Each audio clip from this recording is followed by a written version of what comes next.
So yo, what's up mga ka-bird brain? So may bago tayong piyesa sa motor. Unbox natin ngayon. Galing tong Orange App.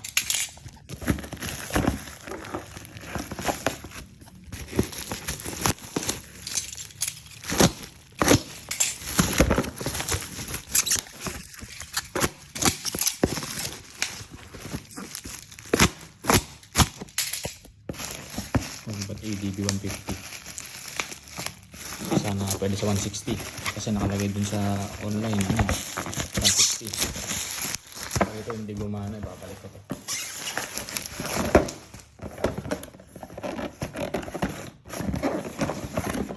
Ayan, kitang-kita nyo naman mga ka-bird brain. So alam nyo na kung ano to, tail light ni ADV.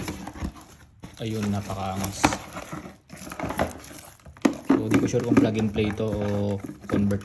Feeling ko may convert kasi wala akong natandaang nakalabas na wire sa ADV. Pero di ko lang napansin siguro. Kasi malamang ito yung left and right signal. So malamang sa malamang na ano to, itatap natin to sa left and right signal. Kasi wala namang signal light ang stock ng stock tail light ng ADV.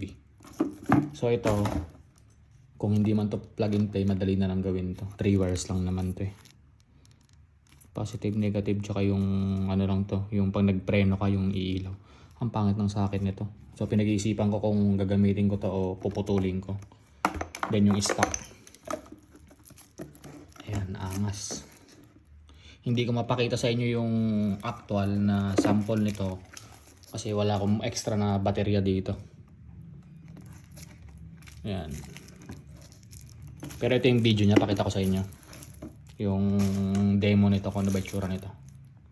Yan.